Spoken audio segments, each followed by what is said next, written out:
John, Martha, Rachel, and Alex Maplewood seemed like any ordinary family, until the nightmare began. One by one, their world shattered as mysterious accidents turned deadly, secrets buried deep started to surface, and a horrifying scheme threatened to destroy them all. What really happened to the Maplewoods, and who was willing to kill to keep the truth hidden? The Maplewood family lived in a small, peaceful town where everyone knew each other. Their house was on Elm Street, a quiet road lined with tall trees that gave shade in the summer and painted golden in the fall. The family seemed perfect from the outside. John Maplewood was a hard-working man who ran a small business repairing appliances. His wife Martha took care of the house and their 3 children, Alex, the eldest at 17, Rachel, the middle child at 13, and Emily, the youngest, only 8 years old. To their neighbors, the Maplewoods were friendly, reliable, and close-knit. They smiled at everyone they met and helped out whenever someone was in need. No one could imagine that behind their cheerful faces trouble was quietly creeping in. At first, it was hard to notice anything wrong. Life went on as usual in the town, and the Maplewoods carried on with their daily routines. John worked long, hours in his garage fixing broken refrigerators, washing machines, and ovens. Martha kept the house clean and cooked dinners for the family. The children went to school, played with friends, and enjoyed the usual joys of childhood and teenage life. But as autumn gave way to winter, strange accidents started to happen, one after another like dominoes falling in a line. Martha was the first to suffer. One rainy afternoon, she was carrying groceries up the front stairs when her foot slipped on a wet step. She tumbled down, hitting the steps hard and landing awkwardly at the bottom. She broke her wrist and bruised her ribs. The doctors said it was an unfortunate accident. Everyone sympathized and offered help, but Martha's pain was only the beginning. Just a few weeks later, John caught a fever. At first it seemed like the flu, but it wouldn't go away. Days passed, then weeks, and John grew weaker. His skin turned pale and he lost weight rapidly. Doctors ran tests but couldn't find a clear cause. John stayed in bed, struggling to get through each day. The family's worry deepened, but no one guessed that his sickness might be more than natural. 13 children tried to stay strong. Alex worked part-time to help with bills while keeping up with school. Rachel helped her mother with chores around the house, and little Emily kept asking when her father would get better. The once lively house became quiet, filled with whispered fears and unanswered questions. Then came the car accident. Alex was driving home from work late one evening when his car suddenly swerved off the road. It hit a tree, and he was badly injured. The doctor said he was lucky to be alive, but he suffered a concussion and broken ribs. Alex himself couldn't explain what happened. He swore the brakes had failed, but the mechanic found nothing wrong with the car. The accident felt strange, like something was wrong beyond a simple malfunction. The neighbors began to whisper, how could so many tragedies happen to one family? Some said it was just bad luck, but others wondered if something darker was going on. A few people thought the Maplewoods were cursed. Others kept their distance, afraid that misfortune might spread. Then the worst happened. Emily, the youngest, who had been the bright light of the family, suddenly became very ill. It started with a fever and stomach pain. The doctors were puzzled. They ran tests, gave medicines, but Emily's condition worsened. One night, her heart stopped beating. The family was devastated. The joyful laughter that once filled the house was replaced by silence and sorrow. The town was shocked. A child, Dying so suddenly and without warning was unheard of. The Maplewoods held a small funeral, and the whole neighborhood came to pay their respects. People cried alongside the family, but some couldn't shake the feeling that this was no ordinary tragedy. Some whispered about poison or foul play, but there was no proof. Police declared Emily's death natural, but doubts lingered like a cold shadow over the community. After Emily's death, life became unbearable for the Maplewoods. Martha's injuries never fully healed, John's illness dragged on, and Alex was haunted by his accident. Rachel tried to hold the family together, but even she felt the walls closing in. Neighbors noticed the changes. The once happy family rarely left their house. Windows were kept closed, and the house looked dark and empty. Strangers began to appear near the Maplewood home. People driving slowly by, or standing across the street watching. No one knew who they were or why they were there. The family didn't speak about it, but their fear was clear to those who looked closely. The air around the house grew thick with tension, as if something invisible but dangerous was lurking. Despite all this, the town wanted to believe the worst was behind the family. But as winter turned into spring, more strange events unfolded. Late at night, neighbors heard noises from the house, doors creaking, footsteps, and sometimes sudden cries. No one called the police because they didn't want to disturb the grieving family. But inside, the Maplewoods were unraveling. One morning, John was found unconscious on the floor of his study. His condition was worse than ever. Paramedics rushed him to the hospital, where tests showed traces of a rare toxin in his blood. This discovery changed everything. The doctors and police started asking new questions. If John had been poisoned, could Emily's death have been caused by the same poison? The investigation reopened quietly, but soon the story spread. Reporters came to the town looking for answers. They found neighbors willing to share rumors and suspicions. Some said the family must have enemies. Others suspected someone close to the Maplewoods was responsible. Inside the house, fear and suspicion grew. The family, once bound by love, began to look at each other differently. Everyone wondered who they could trust. Was this really bad luck? Or was someone carefully destroying the Maplewoods one by one? As the chapter closed on the once peaceful family, a sense of dread filled the air. The accidents and illnesses were no longer accidents. A horrifying scheme was unfolding, and no one yet knew who was behind it, or how far it would go. After the shocking discovery of poison in John Maplewood's blood, the quiet town where the family lived was thrown into a state of uneasy alert. People who once whispered behind closed doors now watched the Maplewood house with wide eyes and suspicion.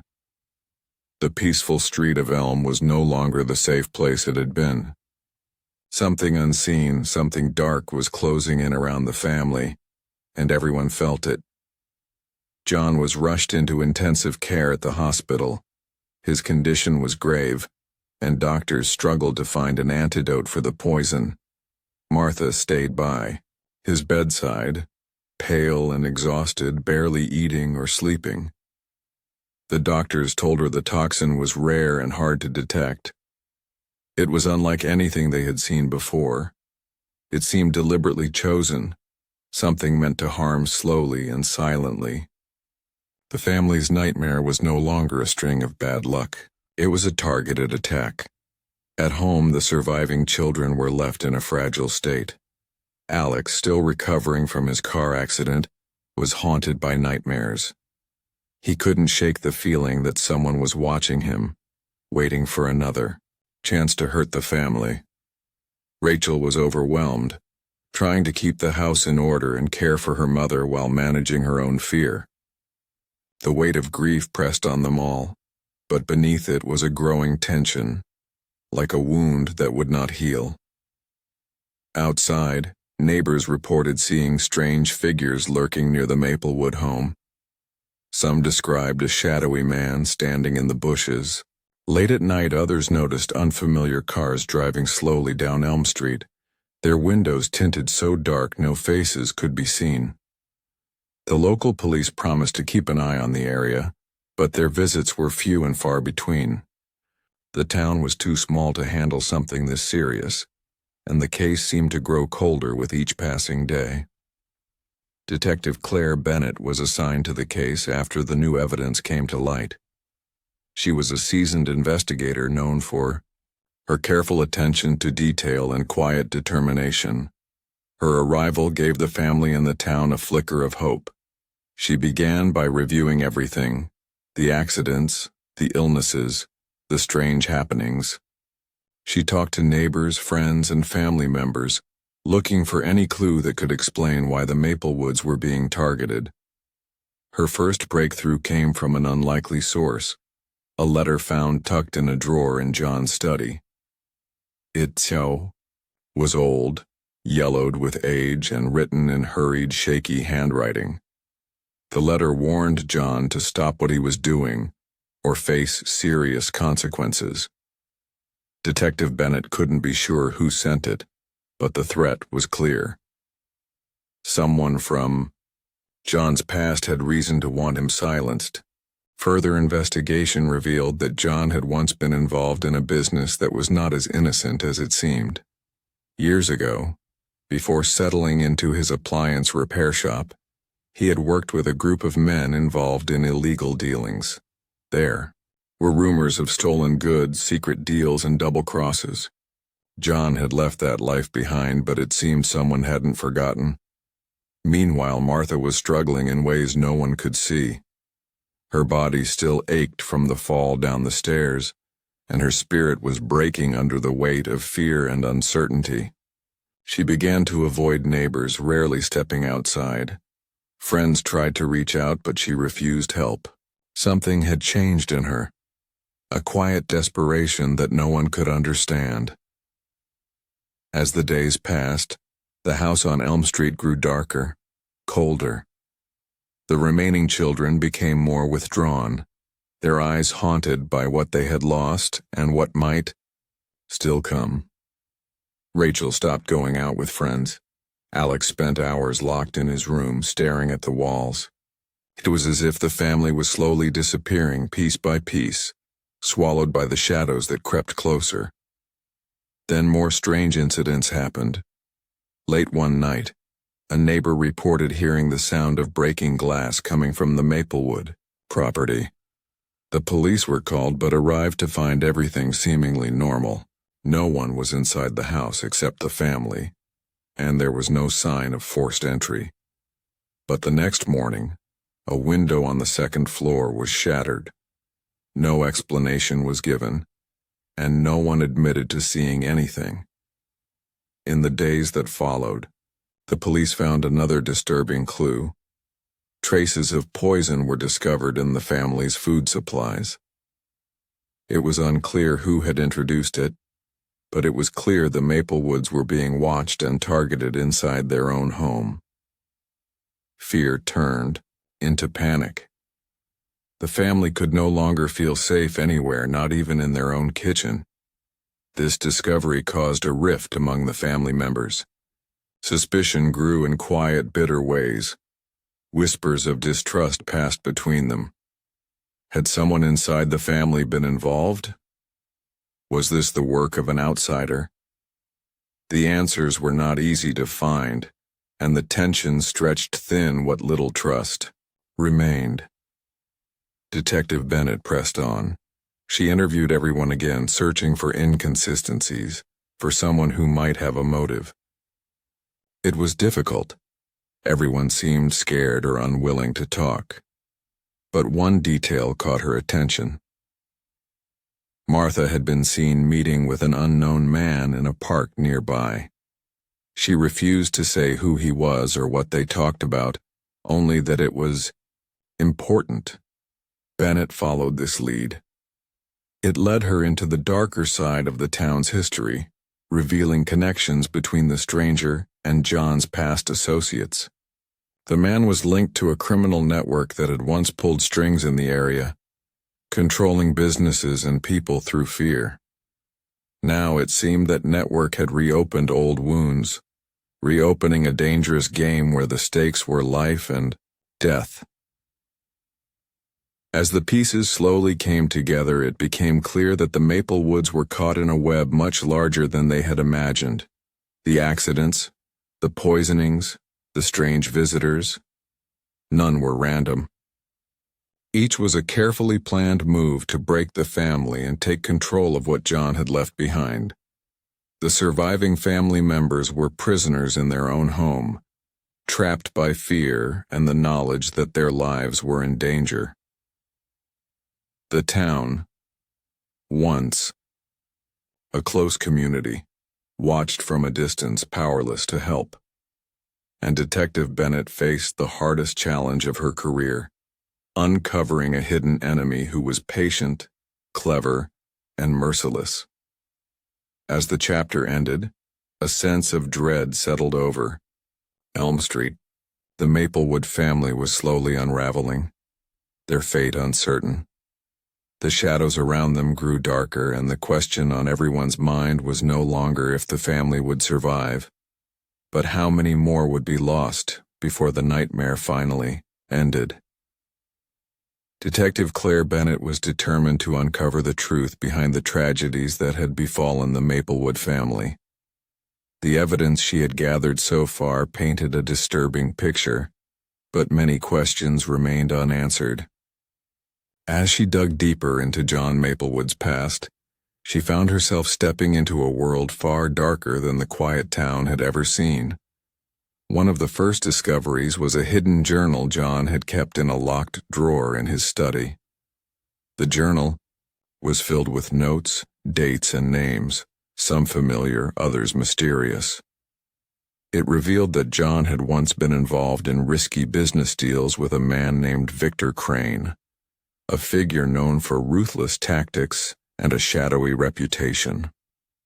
The journal showed that John had grown wary of Victor over time, suspecting he was being manipulated. Detective Bennett studied the entries carefully. She saw a pattern: threats, warnings, and money disappearing from John's accounts. It was clear John had tried to cut ties with Victor, but the consequences had followed him for years. The journal's last pages were especially chilling. John wrote about feeling watched and afraid for his family's safety. The words stopped abruptly just days before the first accident happened. Bennett's investigation uncovered that Victor Crane was not just a criminal, but someone who thrived on fear and control. He had built a network of followers who were willing to do his bidding without question. This network had once operated in the town, but had seemingly disappeared after a police crackdown years ago. Now it appeared to be active again, targeting the Maplewoods. Financial records showed suspicious activity. Large sums of money had vanished from John's accounts in recent months. Someone had been stealing from the family, likely to fund this vendetta. Detective Bennett suspected that whoever was behind the scheme was not only trying to destroy the family, but also to gain control of their assets. Martha Maplewood's name came up again during the investigation. The secret meetings she had held were traced back to a man connected to Victor Crane. The man had promised her protection in exchange for silence. It seemed Martha, desperate to save her family, had been manipulated into playing a dangerous part in the unfolding tragedy without fully understanding the cost. Inside the house, the atmosphere grew more tense by the day. The family was no longer united. Fear and suspicion ate away at them. Rachel, trying to keep the family's fragile peace, found herself caught between protecting her mother and protecting her father. Alex was angry and confused, unable to believe that someone close to them could be involved in such a horrific plot. Detective Bennett found herself torn as well. She wanted to protect the Maplewoods, but knew that uncovering the truth meant exposing secrets that could shatter the family completely. Every lead brought new questions, and every answer brought more pain. The investigation took a shocking turn when Bennett uncovered evidence that someone inside the family had been accessing the poison. Tests showed the toxin was rare and hard to obtain, not something a stranger could easily find. This suggested that the poisoner was close, possibly even one of the family members. This revelation stunned everyone. Could the family be torn apart from within? Was the betrayal closer than anyone dared imagine? Bennett pushed on, determined to find the truth. Surveillance footage from nearby stores revealed glimpses of Martha meeting with the mysterious man. But in some videos, Martha appeared hesitant, almost afraid. It became clear she was being coerced, trapped by threats and promises she couldn't refuse. Meanwhile, the children struggled to understand what was happening. The once safe home had become a place of danger and uncertainty. They avoided each other, not knowing whom to trust. Fear was their constant companion. The police increased patrols near the Maplewood house, but the threat remained. One night, a neighbor spotted a figure climbing the fence around the property. The intruder was caught and arrested, but they refused to talk. It was clear the network behind Victor Crane was well organized and willing to do anything to achieve its goals. Detective Bennett's next discovery shocked the entire town. She uncovered evidence linking Victor Crane to a larger criminal operation that involved fraud, money laundering, and violence. The Maplewoods had been caught in the middle of a deadly game far beyond their understanding. The pieces fell into place. The poisonings, the accidents, the theft of money. It was all part of a plan to destroy John Maplewood and seize control of his business and assets. Victor Crane wanted revenge for past betrayals and was willing to destroy a family to get it. As the investigation deepened, it became clear that the network had spies everywhere, even inside the local police force. Bennett knew she was racing against time to protect the family and bring the criminals to justice before more lives were lost. Inside the house, tensions exploded. Martha's secret meetings became known to the children, and the fragile trust was broken. Accusations flew silently in the dark halls. Each family member carried their own guilt and fear. The once close family was now fractured and scared, facing a nightmare that seemed to have no end. Detective Bennett realized the only way to save the Maplewoods was to confront Victor Crane directly. She prepared a plan to lure him out, hoping to end the terror that had gripped the family for months. As the chapter closed, the town held its breath. The battle between the Maplewoods and the shadowy forces threatening them was about to reach a dangerous climax. The question was no longer how the family was falling apart, but who would survive the coming storm. The tension in the town grew thicker as Detective Claire Bennett prepared to face the darkness surrounding the Maplewood family. The investigation had uncovered a dangerous network led by Victor Crane, a man whose reach extended far beyond what anyone had imagined. The stakes were high, and every move needed to be carefully planned. The lives of the remaining family members depended on it. Bennett knew the first step was to protect the Maplewoods as much as possible. She arranged for increased security around their home and moved the family to a safe location outside town. It was a difficult decision, leaving behind their house on Elm Street, the place where so much pain had taken root. But the house itself had become a trap, a place where the poison and fear had thrived.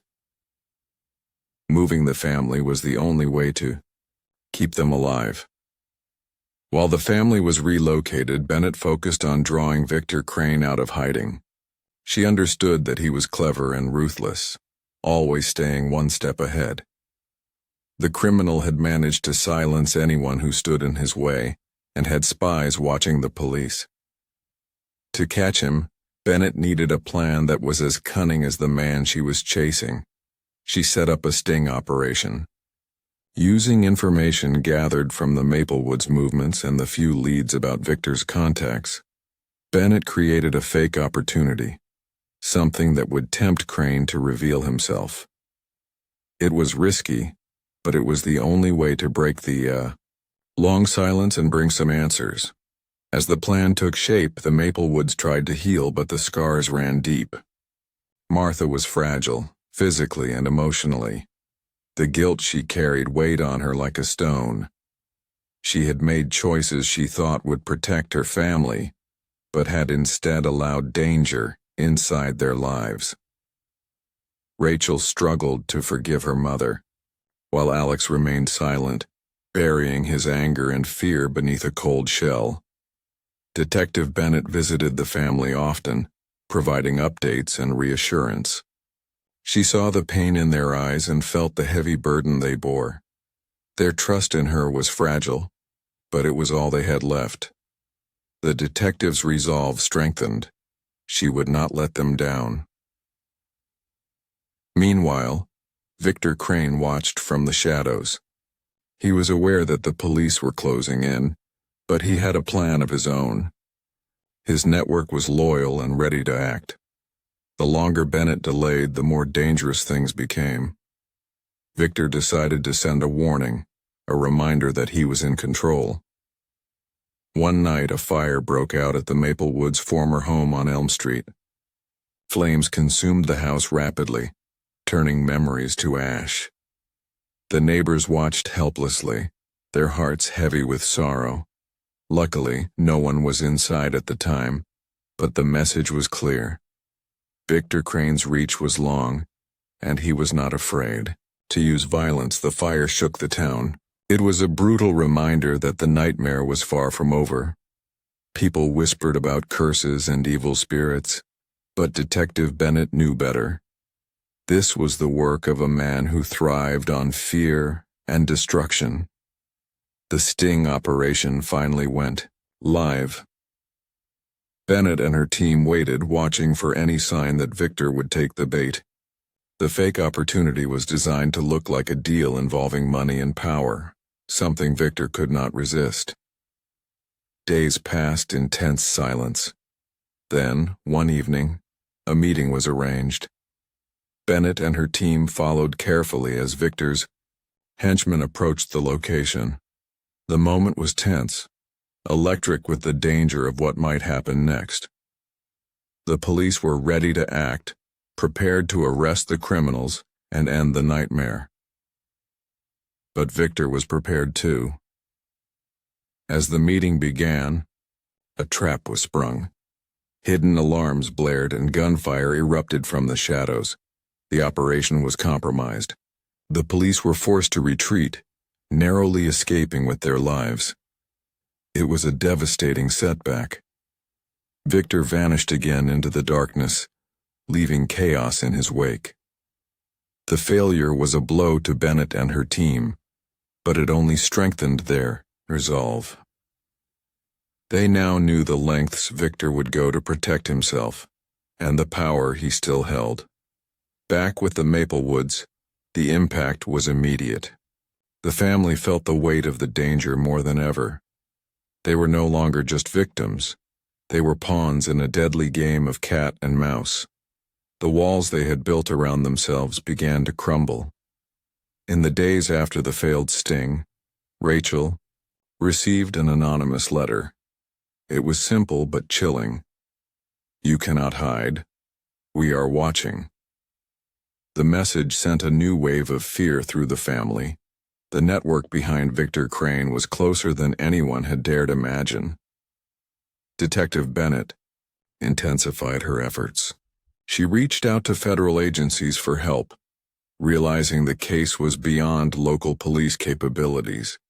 Together they began to map the criminal network, uncovering links to other towns and cities. Victor Crane's influence was nationwide, and dismantling it would require all their resources. The family's safe house was moved again, this time to an undisclosed location with heavy security. Despite the protection, the Maplewoods remained haunted by the past and terrified of the future. They lived in constant fear, watching shadows for signs of danger. Martha's health deteriorated under the strain. The emotional toll of betrayal, loss, and fear took its toll. She spent hours alone, staring out windows, lost in thoughts no one could reach. Rachel tried to support her mother, but their relationship was strained by secrets and silence. Alex, once quiet and withdrawn, began to act out. He disappeared for hours, sometimes days, leaving Rachel and Martha worried and confused. His anger was growing, and with it, a reckless desperation. The family's foundation was cracking under pressure. Detective Bennett visited often, offering whatever comfort she could. She reminded the family that they were not alone, that justice was still possible. But she knew the road ahead was dangerous and uncertain. The tension between family members grew. Trust was fragile, and every small argument threatened to unravel what little peace they had found. The threat from Victor Crane's network was not just physical, it was psychological, breaking them down from the inside. One night, the police intercepted a call. It was Victor speaking to an unknown accomplice. His voice was cold and filled with menace. He warned that the Maplewood suffering was far from over. The message was clear. The battle was not over and Victor would stop at nothing. Detective Bennett shared the recording with the family. The fear was real, but so was the determination. The Maplewoods knew they could not run forever. They had to face their enemy and find a way to survive. As the chapter came to a close, the town watched and waited. The final showdown was approaching. Victor Crane's grip on the Maplewoods was tightening, and only courage, truth, and relentless pursuit of justice could break the cycle of fear. The question lingered in the cold night air. Who would come out alive when the darkness finally lifted? The final chapter of the Maplewood nightmare began with a heavy silence. The family, once whole and hopeful, was now scattered and fragile, caught in the grip of a deadly scheme that had lasted too long. Detective Claire Bennett knew this was the moment to end the terror. Every step taken had led here, either to justice or tragedy. Bennett and her team, now working closely with federal agents, developed a bold plan to lure Victor Crane out of the shadows once and for all. The idea was to use the family's remaining assets as bait. Victor's greed had always been his weakness, and this time they hoped it would lead him into a trap. The safe house where the Maplewoods stayed was heavily guarded and monitored. The family was briefed on the plan. Fear was present in every glance, but there was also a spark of hope, a chance to stop running, to finally face the nightmare head-on. Days passed in tense waiting. The town around them watched quietly, aware that the final battle was near but unsure of what it would bring. The Maplewoods held on to each other tightly, knowing they had survived so much, but that the hardest fight was still ahead. Then, the yow call came. Victor Crane had taken the bait. Surveillance showed a convoy of vehicles heading toward the meeting point, a secluded warehouse on the outskirts of town. Police and federal agents moved into position, ready for the confrontation. The atmosphere was electric with tension. Everyone knew the danger. Victor was ruthless and unpredictable, willing to do anything to protect himself. Bennett's team prepared for every possibility: negotiation, violence, or a desperate escape attempt. As the vehicles arrived, Victor stepped out, flanked by armed men. His expression was cold and calculating, aware that the trap had been set, but determined to fight his way through. He demanded to see the family's remaining assets, but Bennett refused to negotiate. This was not a simple exchange. It was the moment to end a long and terrible chapter. Suddenly, gunfire erupted. Victor's men opened fire and the police responded immediately. Chaos exploded in the darkness, bullets flying, shouts echoing through the night. The standoff was brutal and fast, testing the courage and resolve of everyone involved. During the firefight, Bennett managed to move closer to Victor. In the confusion, she tackled him, wrestling him to the ground. The two struggled, a desperate battle of wills. Bennett's determination and training finally won out. Victor was handcuffed and arrested. With Victor Crane in custody, the network began to unravel quickly. Key members were identified and arrested, and the evidence against them was overwhelming. The poisonings, the threats, the theft, all tied to Victor's plan to destroy the Maplewoods and seize control of their assets. Back at the safe house, the family received the news with mixed emotions. Relief battled with exhaustion and grief. They had survived, but the scars would remain. Martha was fragile but alive. Rachel and Alex were shaken but safe. The nightmare was over, but the healing process was just beginning. The town slowly returned to normal, but the story of the Maplewoods remained a dark memory. People whispered about the family that had been targeted by a ruthless criminal, about the detective who refused to give up, and about the shadows that had fallen on Elm Street. Detective Bennett stayed involved, helping the family rebuild their lives. She knew the road ahead would be difficult. Trust had been broken and wounds were deep. But the Maplewoods had shown strength in the face of unimaginable terror. Over time, Martha began to recover emotionally and physically. She spoke openly about the choices she had made and the fear that had controlled her. Rachel and Alex worked to rebuild their relationship, learning to trust again. The family found moments of peace amid the pain. The trial of Victor Crane became a major event. The evidence presented was shocking, revealing the full extent of his crimes. Victor showed no remorse, but the jury found him guilty on multiple counts, sentencing him to life in prison. Justice had been served, but the cost had been high. The Maplewoods became a symbol of survival and resilience. Their story was shared in news reports, community meetings, and support groups for victims of crime. People saw not just the horror, but the courage it took to face such darkness and come out alive. Detective Bennett reflected on the case as one of the hardest in her career. It had tested her limits, challenged her beliefs, and shown her the worst and best of human nature. She remained proud of the work she had done and the lives she had helped save. As the months passed, the family slowly rebuilt their home and their lives. They planted a small garden where the old house had stood, a symbol of new beginnings and hope. The wounds of the past remained, but so did the promise of the future. In the end, the Maplewoods were more than victims. They were survivors. Their story was a reminder of the strength that lies within, even when the darkest schemes unfold and the shadows threaten to consume everything. It was a story of fear, loss, betrayal, but ultimately, of courage, justice, and the unbreakable bonds of family.